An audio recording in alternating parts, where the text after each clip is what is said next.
Welcome in to the College Football Every Game on the Board podcast. We got our section number 3 with Tony Finn at Finn WagerTalk on Twitter. Tony, welcome in. How you feeling? Thank you. It's a good day.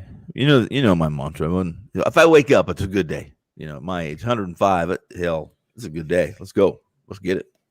Let's get after it for sure. This is Tony's first time on the podcast. He's filling in for Robbie Vino, guys. Robbie Vino is a little bit under the weather, so hopefully we'll be back next week. But Tony, we got full confidence in you, and we're going section number 3 here. 387-386, Stanford versus Washington, down to Wyoming versus New Mexico. If you're following along at home, we go down the list in rotation order. So first up here, in the Pac-12, Tony, we got Stanford, the Cardinal, at the number 23 ranked Washington Huskies. Huskies minus 11 in the hook at home, 50.5 being the total here, Tony. Typically this would be a perfect situation for my handicapping style, and I would say you're on the dog here. However, I've been very disappointed in Stanford's line play. Their trenches have been it's been uncharacteristic. Typically of this team, their pass rush, which is really one of their playmaking ability to get behind the lines and cause chaos, is not there this year. And their offensive line hasn't really been able to get the push they need to get the running game going. So I'm going to take Washington minus the points here. Looking towards the favorite at home to start off the third section of the Every Game on the Board podcast. We do this each and every Wednesday on the WagerTalk YouTube channel. If you'd like to watch live, join us in the chat box. Paco Healy, welcome in. Mike Campbell as well, the real Jolly Ranger, getting those halftime bets in. Absolutely, man. And also, wherever you're downloading your podcast at, remember Sports Memo Podcast. If you're liking the content, please hit the thumbs up button. Also, if you're watching on replay, feel free to drop a line below in the comments section. We got Fresno State at Nevada, Mountain West here, Tony, minus 7. That's the Nevada Wolfpack laying at home in Reno, 59 the total. What are you thinking here, Tony? The Mountain West has been a tough handicap this year. A lot of cancellations, but this situation here, I liked Nevada last week. They're one of the teams I really like when they travel to the Big Island, because their coach knows the Big Island. He knows what to do, what not to do, where to visit. It's not like anything's open on the Big Island right now anyway for the kids to get distracted by. They were disappointed last Saturday night. And in this game situation, I listen, Nevada's a good team. They may be the best team in the Mountain West, at least the most explosive. If their defense can improve, I think they are that team. And it had going into last week. And I'm not saying they weren't very good defensively last week, but they were not very good offensively. I like them to bounce back this week against a decent, not an overwhelming Fresno team, but a pretty good Bulldogs team. And I like Nevada minus points here. All right, good stuff, Tony. We got Pac-12 up next. Oregon, number 21 ranked Oregon Ducks at the Cal Golden Bears, 58.5 being the total, minus 10 here. That's Oregon as the road team. Yeah, listen, I'm a Cal fan. I like Cal. I like that coaching staff. I like that. I just like their program, period. Always have, both basketball and football. In this situation, though, it's inevitable. Listen, if you've played against Oregon when they've played Cal in the past, you've lost 7 of the last 9 times. Stick with what's working. Oregon this time of year is always a tough out. Laying 10 is a big number on the road in the Pac-10, Pac-12, but I'm laying it. Yeah, towards the dog here in that one. We got Oklahoma State versus TCU. Looks like 51.5 being the total. Minus 2 in the hook here. That's the Oklahoma State Cowboys, the Fighting Mike Gundy's. He's a man. He's 40, Tony, laying 2.5 on the road. This number tells you a lot. It really does. If you can name, outline, something blink in your brain when Mike Van Gundy, when Gundy's Van Gundy, we're going to go back pro basketball. when Gundy's offensive team, when the offensive unit has struggled, and this team, listen, they've had some issues, obviously at quarterback, starter in, starter out, injury here, injury there, and they've lived and died with their defense. They're playing a team on the road that's much like they are right now too. TCU is a little different offensively as far as scheme goes, but I'm taking the home team here. I'm going to take the Frogs at home, getting the points against a team that really needs to win to stay at least in the New Year's Day bowl considerations. I don't think they're there anyway, but they would have to win here and do it impressively. I'm going to stay on the home dog here. Okay, the home dog, in-conference home dog, might be barking here. They are catching 2.5. We got West Virginia at Iowa State next up in the Big 12. Tony, -6 in the hook. That's the Cyclones in Ames, 49 being the total. And we talked about this a little before we went on air, Drew, and that is that I don't buy into the sandwich, the trap games, those kind of things when they're on the professional level. However, in the college level, it applies. These are kids. These are kids that once they're given $1 million, we know what happens. And these kids aren't given $1 million yet. There may be a couple of them that will, but this is a bad spot. I think it's a bad spot for Iowa State. They beat Texas last week. This is the first year in forever that they have defeated Texas and Oklahoma in the same year that I can remember. And I go back a couple of years, and they have played well. They've played well when they needed to play well. They've performed in critical situations. They get that big win against Herman last week, correct? Now they they play a Mountaineers team that's up, down, offensive one week, defensive the next week. That has beat me a couple times this year. I've lost a couple times betting either on or against the Mountaineers, and I'm going to try it again. I still think right now, right here, you take the 5-3 Mountaineers against a Cyclones team, 7-2 Cyclones team that is now qualified for the Big 12 championship.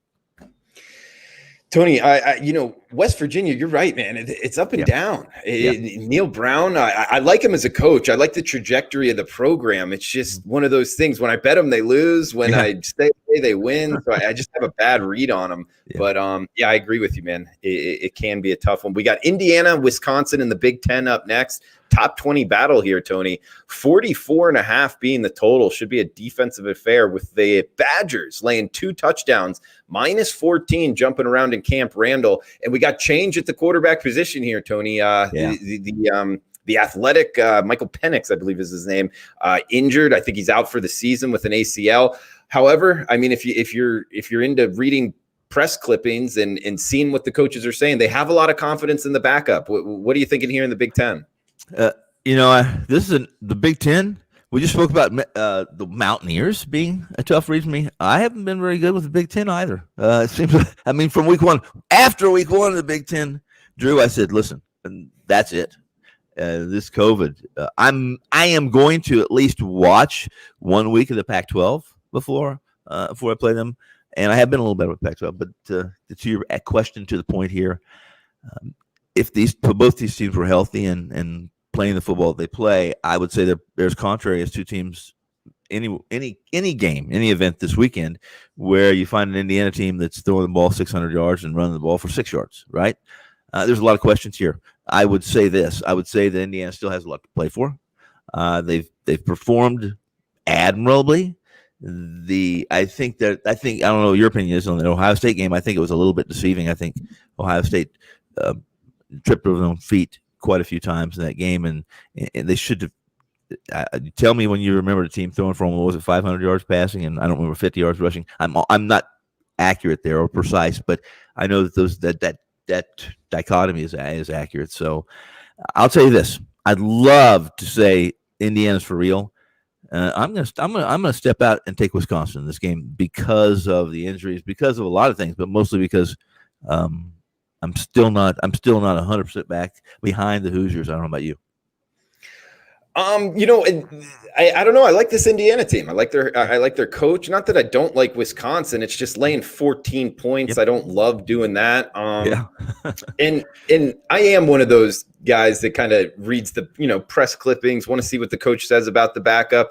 And like we got Real Jolly Ranger in the chat box saying he almost started the season. That means that there isn't a huge drop off from the starter to the backup. At least you wouldn't think so in theory. However, what happens on the field a lot of times could be very different. So it's always good to kind of get your eyes on the game, Tony.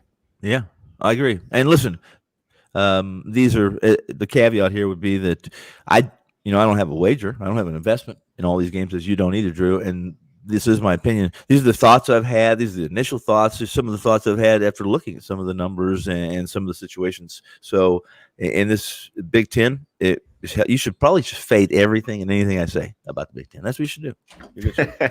Well, yeah, for sure. We're not asking you to have a bet on every game. Just hit every game, and at the end, I guess we'll ask for your most confident play of this section, Tony. Yeah, and we want a couple stories of your time back in Tijuana, if that's okay. Tijuana, yeah, we can do that. we probably don't have enough airtime, but let's do it. Well, we'll see how much time we got at the end here. We got 7 or 8 games left in this section, guys. This is section number 3 of the Every Game on the Board podcast. We're doing it a little bit different this week because we had some listeners ask about putting mid-major Matt with the mid-major conference games. And so trying to do that today. So we'll actually have Teddy Covers do part 1 tomorrow, which does include the Thursday and Friday games. So stay tuned to that. This is section number 3. We just did section number 2. You can listen to it on YouTube or wherever you're downloading your podcast at. And we got section number 4, which is technically the last section of the games available, coming up at 4:00 Pacific time. So stay tuned for that, watching live on the WagerTalk YouTube channel out there, guys. We also appreciate you coming in. If you're watching on replay, feel free to drop a line in the comments below as well. We got Kansas, Texas Tech in the Big 12 up next. Tony, looks like 403, 404, the rotation number. The Red Raiders laying near 4 touchdowns at home, minus 27-point favorites here, Tony. 63 being the total in Lubbock. There's no comparing these two teams talent-wise. Not in the trenches, not in the backfields. Texas Tech's been a tough trust for me this year as far as laying that kind of a number, and they've been inconsistent at the quarterback position as well. Here's the bottom line. And the real poop is that it's tough. You can't be either playing Texas Tech here or you're not playing this game because you cannot. Les Miles, they've had so many COVID issues. They've had talent issues. Miles is in less than a third year, I think his third year, of a 10-year project, because anybody that tells you Kansas football is less than a 10-year project doesn't know the Kansas football team. So let's just say this. We'll leave it as it's Texas Tech or it's nothing here for me. Good stuff from Tony Finn on Twitter at Finn WagerTalk. We got Toledo, Northern Illinois up next, Tony. Heading for a little action here. Looks like the Rockets, minus 8.5 or minus 9, depending on where you're shopping. 55.5 being the total. Northern Illinois, the home team here. I'm just going to tell you this. I like Toledo here. I actually like Northern Illinois a little bit here. But one thing I like better in this matchup, I checked the weather. It seems to be okay. I'm playing the over in this game. Yeah. I like it as well, Tony. Toledo's offense, man, they can really push the pace. And Northern Illinois getting a little bit better on offense, although they don't go too much pace. So sitting in the mid-50s here, I do think it's laying a little low with you. We got Big 12 up next, Baylor at Oklahoma. Looks like the Sooners, minus 21.5 in Norman, 62.5 being the total, Tony. As was the case for West Virginia in an unexpected bye week last week for them. Oklahoma, I was really excited. Listen, I really liked the number last week that Oklahoma was giving to this Mountaineer teams. I believe that Oklahoma's playing some of the best football in the college ranks. And I know that may sound strange. It's a 2-loss team. However, since that second loss, they have been, Rattler, their freshman quarterback, has improved exponentially with each game. He's a dual threat. And while Baylor, it's always the Big 12, there's, the no defense league. It's always tough when you play a team that's supposed to have a little more defense than others. I also think that if you're sleeping on this Oklahoma team, if you don't think they can defend, they're not Alabama, obviously. They're not an SEC Auburn or a Georgia defensively. They don't have that size and that scheme, but they're better than they're given credit for. And this Oklahoma team, unfortunately, is not going to be they're not going to be part of the college playoffs, because right now they're playing as well as anybody in college football. Take Oklahoma and lay the number here.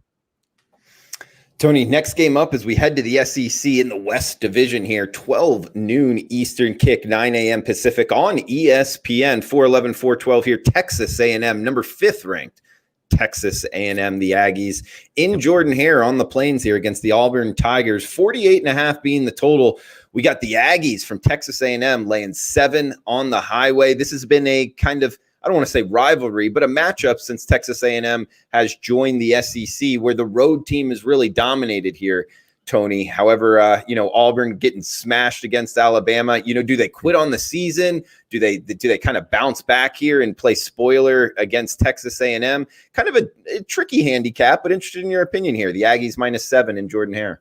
The fellers, as I'll call them, that I know from that area of the country and that conference of football, and particularly Auburn, there was no players that had delusional beliefs that they were going to dominate Alabama last week. And here's the deal: I think they're down to earth. I don't think they're going to quit on the season. However, I'm also of the firm belief that this isn't the same. Defensively, this isn't as good Auburn team as they needed to be to compete with who they had to compete with to win a division, or God forbid, or at least think they were going to compete with in this SEC. Texas A&M, Fisher, maybe his best team, maybe his best coaching job, and this is a pretty good Texas A&M defense. I think they're as good as Auburn, maybe better, and definitely better offensively. I think this may be, and I knew we were going to talk about it at the end, but let's just spit it out right now. This may be one of the games I like the best this weekend as far as SEC action goes. That would be Texas A&M laying the number. All right, looking towards Texas A&M on the road, and you can get them as low as -6 in the hook. That's offshore as we're speaking Wednesday afternoon here, mostly -7s though as of now. We got 413, 414 Texas at Kansas State. We're seeing the Longhorns -7 road favorites in the Little Apple, 51 being the total in Manhattan. That's a little, your heart might miss a beat. If you're going to be on Texas this weekend laying the number in the Little Apple, then you're probably in for some tough sledding. Honestly, Kansas State quarterback issues they've had, some of the good performances, some of the poor performances that these Wildcats have laid out on a Saturday afternoon. A difficult read for me. I've been on them a couple times. I've split. The time I was on them and was disappointed and lost was an ugly performance when they were in West Virginia, and they could do nothing right. And West Virginia played one of their better games and put the pedal to the metal and put a margin. Here's the deal. A lot of pressure on Herman right now. This is a pretty big game for him. All the media, all the speculation about who's the next head coach for Texas because Herman hasn't performed or executed or coached his kids up to the level that program, and they have high expectations. We all know that from Texas. They have since Mac at least won a championship. Herman in Kansas State, I think he should be happy. There's no crowd. I think that helps him a little bit here, but I'm not gonna step in front of the Wildcats here, and I'm not gonna jump on the back of Herman laying the points in the Little Apple with the pressure he and his staff have right now. Good stuff, Tony. We got 2 games left in this section, guys. Check out Tony Finn at WagerTalk.com. He's really good in the NFL, guys. 33-23, 59% NFL mark since last December. 11-1, 92% college basketball run dating back to March Madness of last year. So he's seen it well on the college basketball hoops, college basketball totals very well as well. 70% short sample size there. 5% big ticket totals across all sports. 13-3 runs. So you got some hot streaks here in the short term, Tony. Let's keep those going. Or let's thank you. I appreciate that, and let's keep it going. I'm what are you doing right though? Like, what have you noticed anything? If you ask anybody, I'm not doing anything right. Ask my wife, she'll tell you that I deserve to be shot. But am I doing it right? And no, it's hard work. I'm not very smart. I'm not very good looking. I drink too much, and I just continue to work hard, guys. Work hard and ask the right questions. That's the secret to life. He's Tony Finn. He's a hoot, and he's on a couple different heaters here, guys. Check him out, WagerTalk.com. Like I just wrote off in the NFL, college basketball. He's got some totals in the 5% level. So if you like some hot streaks, don't pay attention to the drinking too much. He's a hard worker, and hopefully we can get a life story from him at the end here after we knock out these last 2 to 3 games.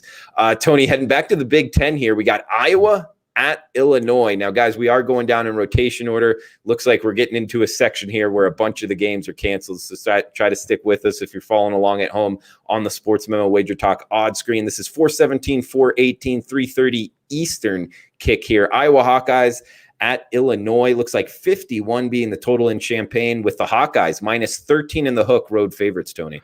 Here's the situation with Iowa. I had Iowa last week. I really liked Iowa. The number was a little woody, a little bit heavy. You had to be fresh to pick that big 14 points, or a little bit. It was less, depending on the shop, 12 to 14 points at home against a Nebraska team that had just lost as a 12-point favorite to who? Illinois. So the 12 points to 22 points. It was ridiculous. And of course, that's been Nebraska season. That's been Scott Frost. And the fact is that Scott Frost is probably going to have to make some tough decisions if he wants to be the Nebraska coach next year. He's probably going to have to get rid of a lot of guys who helped him get that job, and that's his staff, if you follow me, guys. And people who know the Big Ten, I don't have to tell you. You know all this. Here's the deal. The dichotomy between Iowa being if you look, just take a look at Iowa's numbers, ATS numbers, if that matters to you, when they're road favorites in the Big Ten. And not only are they like 15-2 as a road favorite in the last 17 games, and the caveat here is that in Big Ten, many times they haven't been. It's hard to be the road favorite in most years in the Big Ten. If you're home in the Big Ten, you're the favorite, whether it be small or big, depending on your team. But even the larger difference here isn't that dichotomy in those trends of being road favorites. Iowa hasn't just won; they've dominated. There's the average margin of victory when they're a road favorite is over 14 points, or at least the average. That's the average line, and the average margin of victory is over 22 points. Last week, Iowa was disappointing. I think they should have won the game. They made some mistakes. There was just a couple hiccups that cost them from covering that game. People would argue with me, but in this situation, Iowa, they're the better team here. They're the better team, both sides of the ball. They're a better team. They're better special teams, and I think you're safe. I think it's comfortable. It's a big number. I feel comfortable. Lay the number with Iowa over Illinois. Laying it with the Hawkeyes. We got last game here for this section, guys. Tony, a little bit of a degenerate feel here. Perfect. Right up your alley. 10:30 Eastern, 7:30 Pacific kick here on CBS Sports Network. Wyoming at New Mexico. Teddy, not Teddy, the better looking Tony Finn. And hopefully Teddy isn't listening. Teddy's going to be mad at you. But, likely going to be strolling out, pick a sports book here. Going to want some action on the late games to finish off my Saturday, Tony. Lead me one side or the other here. We got Wyoming Cowboys at the New Mexico Lobos, 52 being the total. Ultimate equalizer here, taking Kelly and Vegas term, minus 17.5 or minus 18. Wyoming on the road. I've bet New Mexico 3 times this season, Tony. Yes. You don't have to guess what my record is. It's 0-3 betting them. I doubt I'm going to bet them again here. It's just Wyoming. I don't like the profile of laying this many points, but I do like their head coach and Craig Boyle, and Wyoming, I believe, is the better team. It's just, can they cover the 18, Tony? I could not agree more. Here's the I've bet on New Mexico once this year. And for those who don't know, New Mexico's an orphan. They're right here with us here in Vegas. Yeah, because they're not allowed to play combat sports in New Mexico during COVID. So this has been their home base. And if you're very familiar with last week's game, and maybe you are, Drew, maybe it was one of the games, but basically you had 2 teams that were winless, and it was up in Utah State, up in Logan. And Utah State had been dismal. In fact, Utah State, if you can figure out how they won, how they scored, I think the most they'd scored is 16 points in one game last week. And New Mexico had improved with each game. They're nothing to write home about, and they're certainly not a team that you want to put the mortgage on. But I stepped out in that game last week. It was during a week we didn't have a lot of football Wednesday, Thursday. It wasn't anything. It was on Thanksgiving. That's correct. There you go. That's why it was special. That's right. Lots of good food and alcohol on Thanksgiving. So, so obviously I must have been a little bit inebriated. But no, I stepped out. I liked New Mexico, and lesson learned. I want to say lesson learned. I still believe New Mexico is a better team than Utah State. I still think that today. If you look at Utah State this weekend and what the coach says about why they released their quarterback, et cetera, to this game, and that is this: Wyoming is heads, shoulders better than New Mexico, more talented, more experienced, and again, I think New Mexico's got a good coach. I think this coach that will improve this team. However, if you're going to step out on Saturday night late and you're looking to level your bankroll or build it for that matter. I think Wyoming's the player. I agree with you, Dave. I agree with you, Drew. All right, you can still get them 17 in the hook. That's the Cowboys as road favorites here in Las Vegas, Sam Boyd Stadium, right, Tony? That's correct.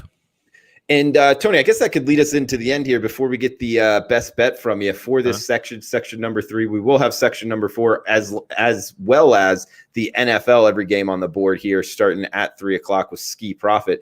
But Tony, wanted to ask you in terms of, when Wyoming's coming here to Las Vegas, where do you think they're staying? I mean, New Mexico's staying out at Lake Las Vegas, practicing out there, and then they come into Sam Boyd Stadium. Where do you think Wyoming's going? Well, let me be honest with you. In the past, in the past 4 or 5 years, I could tell you where most teams would stay. Okay, this year I didn't check, and this year mostly I haven't checked, nor am I interested because it's almost like some top secret government officials are in town and they don't want to tell you where they're staying. COVID reasons, it's like these kids are under lock and key almost, And when I asked the first week about it, the comment I got was this: that they said to me, and it was a book manager. He said, "Listen, Tony, save yourself a bunch of time. Don't even ask because they're not going to tell you. They're not going to tell you. They're not telling us. We may find out, but what we find out is simply third-party information, hearsay. So I'm not sure where they would stay now, where they're staying, but they're going to have to get a floor. It's one of those deals where it's different. It's just different this year, Drew. The kids used to be able to mingle and have people come see them, and it's just not the case this year in any sport. And it's unfortunate. And I hope, if we're lucky and we're blessed, we can get by this and we can get back to some normalcy, but I'm just not certain we're ever going to be. I'm an old man, and so it may be just old age and dementia setting in. But I'm a little bit afraid that it's never going to be the same. And I sure enjoyed knowing we're back in the day, Drew. I had friends that played professional ball, and one of the things I would always do, especially in preseason, I would make a trip, whether it be down in Arlington in Texas, wherever it was, up north in Wisconsin. I would go to preseason games, and my buddies that were playing, I wouldn't have a seat. All I did was I just go down to the sidelines, yell at them, say, "Hey, come here, I'll talk to you." They would come over. We'd make arrangements to meet after the game, and there we were. And that's just not the way life is. It hasn't been that way really in quite a few years, especially this year. It's too bad.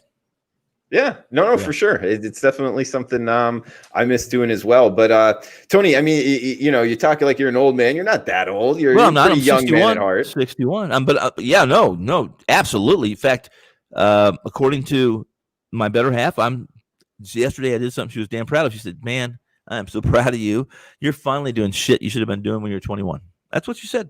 I said, "Okay, I'm glad I'm graduating, getting there." Okay, well, good, Tony, and just to let the listeners know a little bit about you, because you're an interesting man. You've been in the sports betting arena for quite some time. Do you want to throw out a quick story or two? Or? Oh, you don't really know. Well, you know what? I'll tell you what. I will come up with a quick, concise. Being concise is probably not one of my best attributes. So I like to fumble and mumble and talk, and if possible, keep you for a couple hours because I'm old, I'm lonely. My kids have grown. They don't want to talk to me. They don't want to hang out with me. So I have to trap other people in to talk to me. But I'll tell you what, you invite me back to one of these and I'll have a little 2-minute story, a good one. I'll have one. In fact, I'll make it a Guadalajara story that's damn interesting, and it's even sports related. How about that? Good. Yeah. Guadalajara. Okay, I do have a question for you because I know we've talked in the studio about you being in Tijuana, and I guess now Guadalajara. You're south of the border, which is kind of always a little, different for a sports betting world. Have you ever bet on Mexican La Liga? Yes. Listen, I'll answer your questions, and here's the deal. I did some work with a company that was consulted or had a consulting contract with the Calientes. And if you've been in Mexico, you lived on a border town, there's guys down there that, people live in San Diego. If they don't have a local and they don't want to fly into Vegas to make their bets, 15 minutes, they take the tram down the border, they cross over, they find a Caliente, they go have a hot dog, and they can bet on anything they want. And it's much like it's not a William Hill, clone or anything like that, but pretty much at every corner in Tijuana, in the cities. You can just stroll in, bet on your favorite soccer team, your favorite NFL team, your Major League Baseball team, anything you want to do. But you're right. There's the Mexican League I used to play on quite a bit when I was down there because I had some friends down there that followed it very closely and were what I would consider experts in that soccer area. And many nights, a lot of tequila, some mezcal, and soccer while we sat by the TV. Absolutely. Good stuff, man. Yeah, next time we got you on, hopefully we can get one of these Mexican gambling stories. Yeah, Guadalajara. What a nice town. What a beautiful town. It is? Is that one you recommend visiting? It would be the one. If I was going to, I've always said I could live in Mexico. I could because I enjoy the people. So could I. Yeah. I like the price of the mezcal because I don't like the price of mezcal here. I like the people. And despite what some people say, I think they're, most stories down there are exaggerated. Obviously, they have the same issues we have. They have people get hurt. Some people get killed. So we have gang. They have exactly the same problems we have up here. But I really like the Guadalajara area. It's not too Americanized, or at least too touristy, should I say. And there's some spots there along the beach that are just unbelievable. And I'm a big fan of the Mayan ruins down there. I can tell you a story how about the Mayan ruins and doing some magic mushrooms one time and walking into the ruins. And this is the first time I wasn't familiar with screaming monkeys. Well, needless to say, I exited the jungle as fast as possible, found my hammock, and covered myself up until I could kind of count to 10 and say, "Get it together, Bone. Get it together." It was fun. A lot of fun. So we usually got a VIP section with Mid-Major Matt with FCS games. Now we got a VIP section with Tony Finn and Tijuana and Guadalajara stories to come in future Every Game on the Board podcast. So Tony Finn, give him a follow on Twitter at Finn WagerTalk. He's 33-23, 59% NFL since last December. Also, college football games of the week. He's 37-23. Short-term guys, he's hot right now. If you like riding these short-term hot streaks, college hoops, spread record since last year, March 4th, 9-2. He's also 13-3, 5% big ticket totals across all sports. If you see us 5%, that's the highest rated play here, guys, on Wager Talk or Sports Memo. Big ticket. 13-3. That's up over 80%. Of course, it is a short sample size. Don't want to mislead anybody. But Tony, dude, I'll throw it over to you, man. Any kind of final saying here to the listeners before we shut this down? Well, I've kept everyone long enough with my babbling and my non-concise analysis. And I'll stay with what I said. I like Texas A&M. If you're laying less than 7, I like Texas A&M this weekend against Auburn. I think it's a safe play. I think it's a good play. Maybe the best play of this portion of the rotation. All right, so there we go. Texas A&M is the best bet to answer your question, James. And also, Tony, interestingly enough, we got Alexander Ofori listening right now in Guadalajara. Very nice, very nice. I'd throw some Spanish out there if I was afraid I wasn't going to, F it up too badly. So let's say, I hope the weather's better for you right now in Guadalajara than it is here in Vegas. We're wearing parkas. It's like a 65 or so. It's cold. Sí, es mucho frío aquí in Las Vegas ahorita. For Tony Finn, I am Drew Martin. Guys, we'll be right back at 3 p.m. Pacific time. Ski Profit on the podcast, talking NFL, every game on the board. Best of luck with your bets until then. Huge shout out to Tony Finn at Finn Wager Talk. Check him out, wagertalk.com. Good stories here on the podcast. Every game on the board. Guys, we'll be right back with the NFL